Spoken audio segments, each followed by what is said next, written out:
வணக்கம், நான் உங்கள் நண்பன். நீ நம்ம பார்க்க போகிறது ஒரு படத்துடைய ரிவ்யூ தான். என்ன படம் பார்க்குறது முன்னாடி நம்ம ஸ்கை ஷோ டைமுக்கு லைக் பண்ணுங்கள், கமெண்ட் பண்ணுங்கள், சப்ஸ்கிரைப் பண்ணால் மறக்காதீங்க. பில் பட்டனையும் தட்டி விடுங்க. இன்றைக்கி நம்ம ஸ்கையில் பார்க்க போகிற படம் காளிதாஸ் 2. காளிதாஸ் 2 தான் பார்க்க போகிறோம். ஏன்னா காளிதாஸ் 1 வந்து சூப்பரான ஹிட் ஆச்சு. அதை தொடர்ந்து காளிதாஸ் 2 எடுத்துருக்குறாங்க. இதுவும் அதே மாதிரி ஒரு ஸ்டோரி தான், பயங்கரமான ஒரு க்ரைமு. ஆனால் என்னென்னா அங்கங்கே கொஞ்சம் கொஞ்சம் ஸ்லோவாகுது படம். அதுதான். மற்றபடி வந்து படம் வந்து எக்ஸலண்ட்டாக சூப்பராக தான் இருந்துச்சு. க்ரைம் ஸ்டோரின்றதுனால க்ரைமு பிடிக்கிறவங்களுக்கு இந்த படம் வந்து சூப்பராகவே இருக்கும். இந்த படத்தில் வந்து நம்ம எப்பயும் போல் முன்னாடி ஃபஸ்ட்டில் நடித்தவங்களே இல்லாமல் கொஞ்சம் சேஞ்சஸ் பண்ணியிருக்கிறாங்க. இதில் வந்து பரத் தான் ஹீரோவை பண்ணியிருக்கிறார். பட் வந்து கூட வந்து கொஞ்சம் 2-3 கேரக்டர் வந்து ஆட் பண்ணியிருக்கிறாங்க. அதுதான். இந்த படத்தை வந்து ரிவ்யூ பார்த்துடலாமா? அதுக்கு முன்னாடி நம்ம ஸ்கை ஷோ டைமுக்கு லைக் பண்ணிவிடுங்க, கமெண்ட்டும் பண்ணிவிடுங்க, சப்ஸ்கிரைபர் பண்ணிவிடுங்க, ஃப்ரெண்ட்ஸ் அண்ட் ஃபேமிலிக்கு தட்டி விடுங்க, பில் பட்டனையும் தட்டுங்க. வாங்க நம்ம இப்போ ரிவ்யூக்குள்ளே போகலாம்.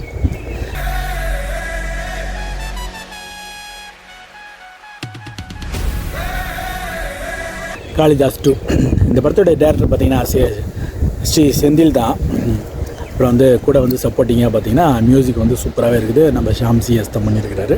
ப்ளஸ் வந்து கூடவே நம்ம கிஷோர் நடிச்சிருக்கிறாரு. ப்ளஸ் வந்து பவானி ஸ்ரீ நடிச்சிருக்கிறாங்க. அப்புறம் வந்து பிரசன் ராஜ் நடிச்சிருக்கிறாரு. அவர் தான் கொஞ்சம் இந்த நெகட்டிவ் ரோலாக பண்ணியிருக்கிறாரு. பிரகாஷ் ராஜ் இருக்கிறாரு கூட. அப்புறம் வந்து சங்கீதா மேடம் புதுசாக இந்த படத்தில் வந்து லான்ச் ஆகியிருக்காங்க. அஜய் கார்த்திக் தான் இந்த படத்துலேயே வந்து ஒரு வில்லன் ரோல் மாதிரி, வில்லன் கிடையாது, அந்த மாதிரி ஒரு ரோல் பண்ணியிருக்கிறாரு. அவர் தான் வந்து கிரைம் பண்ணுற மாதிரி. ப்ளஸ் வந்து இந்த படத்தில் வந்து அமிர்தா நடிச்சிருக்கிறாங்க. சூப்பராகவே இருக்குது படம். என்ன சொல்கிறது, எக்ஸலண்ட்டான ஒரு படம்னு வச்சுக்கலாம். ஏன்னா அந்த கிரைம் படம்னாலே நிறைய பேருக்கு வந்து உட்காந்து பார்ப்பாங்க. நல்லாயிருக்கும் அந்த படம். தேட்டரில் சூப்பராக ஓடிட்டுருக்குது. ஏன் இந்த படத்தை வந்து என்ன சொல்கிறது, க்ரைமு நல்லா இருக்குது அப்படின்னா, ஸ்டார்டிங் பண்ணும் போதே கொஞ்சம் வேறு மாதிரி ஒரு க்ரைமை வந்து ஸ்டார்ட் பண்ணுறாங்க. அந்த க்ரைம் பார்க்கும்போது பயங்கரமாக இருந்துச்சு. அதுக்கப்புறம் பார்த்தா கொஞ்சம் பிரேக் ஆகுது. திடீர்னு பார்த்தா படம் வந்து வேறு எங்கேயோ போகிற மாதிரி இருந்துச்சு. அப்புறம் பார்த்தா திடீர்னு வேறு ஒரு ஸ்டோரி வந்து உள்ளே வருது. அது வந்து க்ரைம் பண்ணி அதனுடைய ரோட்டில் வந்து கதை வந்து போயிட்டுருக்குது. பவானி ஸ்ரீ வந்து கடைசியில் இந்த படத்தில் வந்து கொஞ்சம் உயர் அதிகாரியாக பண்ணியிருக்கிறாங்க. அவங்க உயரத்துக்கு அந்த அதிகாரியாக போடுறது கொஞ்சம் செட் ஆகாத சீனு இது தான். பட் இருந்தாலும் வந்து அவங்க வந்து சூப்பராக பண்ணி கொடுத்துருக்குறாங்க இந்த படத்தில். அதே மாதிரி அஸ்யூஷுவலாக ஹீரோ வந்து பரத் பண்ணியிருக்கிறார். ஹீரோ வந்து பரத்ன்றதுனால அவரை வந்து ஹீரோவாக காமிக்கக்கூடாது, கொஞ்சம் ஒரு டவுன் டு ஒர்த்தாக காமிக்கணும் அப்படின்ற மாதிரி அவர் கொஞ்சம் இதாக டவுன் பண்ணி காமிச்சிருக்கிறாங்க. ஆனால் அவர் தான் வந்து க்ரைமை கண்டுபிடிக்கிறாரு. படம் வந்து அந்த மாதிரி தான் போகுது. பவானிக்கும் பாரத்துக்கும் என்ன சொல்கிறது, சிங்க் ஆகாமல் இருக்குது. அது அப்படியே கதையோடு அப்படியே ஒட்டி கொண்டு போயிட்டுருக்குறாங்க. இந்த கதையில் வந்து பார்த்திங்கன்னா பெரிய ப்ளஸ் வந்து பார்த்திங்கன்னா படத்தில் வந்து பாட்டு கிடையாது. அதில் தான் இந்த கிரைம் படம்னாலே பாட்டெல்லாம் வைக்க முடியாது இல்லைங்களா? அதனால் வந்து அந்த மாதிரி தான் எடுத்து வச்சுருக்குறாங்க. படம் ஆரம்பிக்கும் போது பரத் வந்து என்ன சொல்கிறது, போலீஸ் தான், அது தெரிஞ்ச கதை. அதனால் வந்து படம் ஆரம்பிக்கும் போது ஒரு கிரைமை காமிக்கிறாங்க. 3 பேர் வந்து ஒரு கொலை பண்ணிட்டு போயிடுறாங்க. திடீர்னு பார்த்தா அந்த கொலையை வந்து அவங்க பண்ணல, அந்த வீட்டில் இருக்கிற அப்பாவே பண்ணிட்டாரு அப்படின்ற மாதிரி சொல்லி கேஸை க்ளோஸ் பண்ணாங்களா இல்லையான்றதை காமிக்காமலே விட்டுடுறாங்க. அதோட கேஸ் முடிஞ்சு போகுது. உடனே 2வது ஒரு கேஸ் போகுது. அந்த கேஸில் உள்ளே போயிட்டு செக் பண்ணுறாரு. திடீர்னு பார்த்தா அந்த கேஸும் நார்மலாக போகிற மாதிரி அப்படியே முடிச்சிடுறாங்க. 3வது ஒரு கேஸ் வருது. 3வது கேஸ் என்னென்னு பார்த்தீங்கன்னா ஒரு குழந்தை மிஸ்ஸிங் கேஸு. ஒரு பெரிய அப்பார்ட்மெண்ட்டு, ஒரு 4-5 அப்பார்ட்மெண்ட்டு சேர்ந்த மாதிரி ஒரு என்ன சொல்கிறது, ஒரு வில்லா ஒன்று இருக்குது. தனித்தனி பில்டிங்ஸாக இருக்குது. அந்த தனித்தனி பில்டிங்ஸில் ஒரு அப்பார்ட்மெண்ட்டில் ஒரு ஃப்ளோரில் வந்து ஒரு குழந்தை வந்து மிஸ்ஸிங் ஆகிடுது. அந்த குழந்தைய வந்து கண்டுபிடிக்கிறாங்க. அந்த குழந்தைய கண்டுபிடிக்கிற டைமில் பார்த்திங்கன்னா அங்கேருந்து வேறு இடத்துக்கு போகுது. வில்லனை வந்து எவன் குழந்தைய வந்து கடத்திட்டு போனோன்னா அந்த குழந்தைய வந்து கடத்திட்டு போனவனை பிடிக்கிறாங்க. திடீர்னு பார்த்தா அவங்ககிட்டேருந்து இன்னொரு கதை ஜம்ப் ஆகி வேறு எங்கேயோ ஒரு கதைக்கு மாதிரி போகுது. நான் ஃபஸ்ட் ஹாஃப் பார்த்தவங்களுக்கு இந்த செகண்ட் ஹாஃப் புரியும்னு நினைக்கிறேன். நான் ஃபஸ்ட் ஹாஃபில் எப்படி பண்ணியிருக்கிறாங்களோ அதே மாதிரி தான் பண்ணியிருக்கிறாங்க. பிரகாஷ் ராஜ் வந்து இந்த இடத்துல வந்து சின்னதாக ஒரு சப்போர்ட்டிங் ரோல் மாதிரி லாயராக பண்ணியிருக்கிறாரு. கிஷோர் இந்த மாதிரி சப்போர்ட்டிங் கேரக்டரில் வில்லனாக பண்ணியிருக்கிறார். பட் ஆனால் அவர் வில்லன் கிடையாது. யாருமே இந்த படத்தில் வில்லன் கிடையாது. அதுதான் இந்த படத்தில் ஒரு பெரிய மைனஸாக இருக்குது. க்ரைம் பண்ணியிருக்காங்க, குழந்தை மிஸ்ஸிங் ஆகிடுச்சு. அது வந்து ரொம்ப சீரியஸாக இப்போ இருக்கிற காலகட்டத்தில் எந்த மாதிரிலாம் பயங்கரமான ஹைடெக் டெக்னாலஜிலாம் வந்திருக்குது. இந்த மாதிரிலாம் வச்சு கண்டுபிடிக்கலாம். டக்குன்னு வந்து டக்குன்னு நெக்ஸ்ட் சீன்லாம் சூப்பராக ஸ்பீடாக போயிருந்தால் இந்த படம் இன்னும் கொஞ்சம் நல்லா இருந்திருக்கும். அந்தளவுக்கு ஸ்பீடாலாம் போகல, ஸ்லோவாக தான் போகுது. சிசி கேமராவை தான் நார்மலாக செக் பண்ணுறாங்க. நாயெலாம் வந்து செக் பண்ணால் கொஞ்சம் ஈஸியாக கண்டுபிடிச்சிருக்கலாம். நாயெலாம் வராது. சிசி கேமரா பார்த்துட்டு விட்டுடுறாங்க. எல்லார் பில்டிங்லேயும் எல்லா ரூம்லேயும் எல்லா வீட்லேயும் போய்ட்டு செக் பண்ணுறாங்க.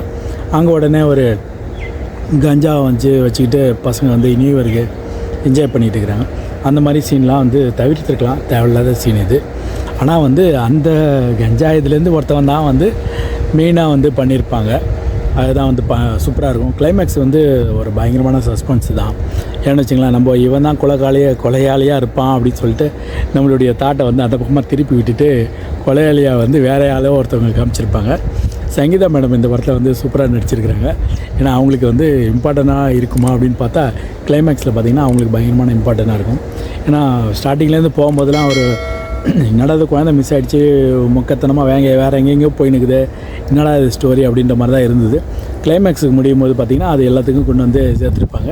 அதனால் வந்து கிளைமேக்ஸ் வரைக்கும் படம் பார்த்தா நல்லா சூப்பராகவே புரியும், நல்லாவே இருக்கும். ஏன்னு வச்சிங்களேன், ஸ்டார்டிங்கில் வந்து அந்தளவுக்கு வந்து என்ன சொல்கிறது, உட்காந்து பார்க்குற அளவுக்கு ஒரு இம்பேக்டை கொடுக்காம இருக்குது நிறையா சீன்ஸு.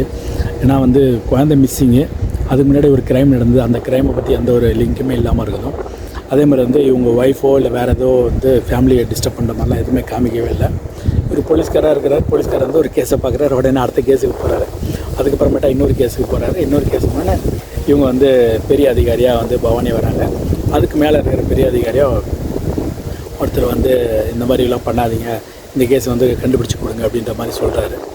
என்ன வரும்னா ஒரு என்ன சொல்கிறது, ஒரு நுனி சீட்டில் வைக்கிற ஒரு க்ரைம் அப்படின்ற மாதிரி ஒரு ஸ்ட்ராங்கான ஒரு சீனோ, ஸ்ட்ராங்கான ஒரு விஷுவலோ, ஸ்ட்ராங்கான ஒரு மியூசிக் அந்த மாதிரி எதுவுமே இல்லை படத்தில். அதுதான் பெரிய மைனஸாக தெரிஞ்சுது, எனக்கு தெரிஞ்சுது. உங்களுக்கு எப்படி தெரிஞ்சதுன்னு தெரியல, நீங்கள் படம் பார்த்துருந்தீங்கன்னா கீழே கமெண்ட் பண்ணுங்கள். ஏன்னா அந்த மாதிரி ஒரு ஃபீல்டு இருந்தால் தான் இந்த க்ரைம் படத்துக்கு வந்து பெரிய பலமாக இருக்கும். மியூசிக் வந்து ரொம்ப பலமாக இருக்கணும், மியூசிக் வந்து அந்தளவுக்கு பலமாக இல்லை. ப்ளஸ் வந்து சீன்ஸ் வந்து பயங்கரமாக இருக்கணும். நான் க்ரைம் படம்னாலே ஒரு வித்தியாசமான ஒரு ஸ்க்ரீன்ஷாட்லாம் வைக்கணும், ஸ்க்ரீன் ப்ளேலாம் பயங்கரமாக இருக்கணும். அந்த மாதிரிலாம் யோசிக்காமல் சிம்பிளாகவே எடுத்துருக்குறாங்க. கிளைமேக்ஸ் வந்து நல்லா பயங்கரமாக எடுத்துருக்கிறவங்க, சரி மீதியெல்லாம் வந்து மறந்துடுவாங்க அப்படின்ற மாதிரி எடுத்து வச்சுருக்கிறாரு. ஏன்னா ஸ்டார்டிங்லேருந்து ஒரு சீனை கொடுத்துட்டோம், அடுத்தது வந்து கொஞ்சம் என்ன சொல்கிறது, லூஸில் விட்டுடலாம் அப்படின்ற மாதிரி எடுத்து வச்சுருக்கிறாங்க படத்தை. அந்த மாதிரி வந்து படம் வந்து மீதியெல்லாம் தவிர்த்துட்டு கிளைமேக்ஸ் வரைக்கும் படத்தை பார்த்து நல்லா என்ஜாய் பண்ணிங்கன்னா கண்டிப்பாக இந்த படம் எல்லாருக்குமே பிடிக்கும். ஏன்னு வச்சிங்களேன், கிளைமேக்ஸில் தான் எல்லாத்தையும் ரிவீல் பண்ணுறாங்க.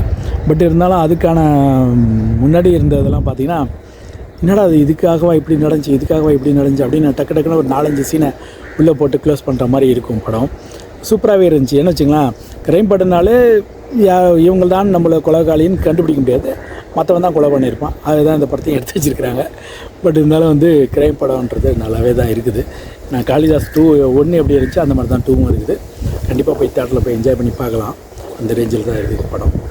ப்ளஸ் வந்து பெருசாக வந்து என்ன சொல்கிறது, நிறைய கேரக்டர்லாம் கண்ணாமண்ணான்னு போட்டு குழப்பி விடாமல் சிம்பிளாகவே முடிச்சு வச்சுருக்கிறாங்க. பரத்துக்கு வந்து அதிகமான வேலையை கொடுக்கல, அதே மாதிரி அவங்க கூட இருக்கிறவங்களுக்கு தான் பயங்கரமான வேலையை கொடுத்துருக்குறாங்க. அவர் அப்படியே எப்பயுமே வந்து ஒரு ரஃபாகவே வந்துட்டு ரஃபாகவே போகிற மாதிரி போயிட்டுருக்கிறாரு. கண்டிப்பாக போய் தேட்டரில் போய் என்ஜாய் பண்ணி பாருங்கள்.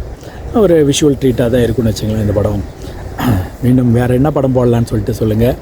ஏன்னா வந்து வேறு என்ன படம் ரிவ்யூ போடலாம், வேறு என்ன படம் உங்களுக்கு பிடிக்கும், வேறு என்ன படம் நீங்கள் பார்த்தீங்க, ஓடிடியில் வரல படம்லாம் வந்து ரிவ்யூ போடலாமா என்ன ஏதுன்னு சொல்லிட்டு கீழே கமெண்ட் பண்ணுங்கள். சப்ஸ்கிரைப் பண்ணிவிடுங்க, ஃப்ரெண்ட்ஸ் அண்ட் ஃபேமிலிக்கு தட்டி விடுங்க. மீண்டும் நான் உங்களை சந்திக்கிறேன். நன்றி, வணக்கம்.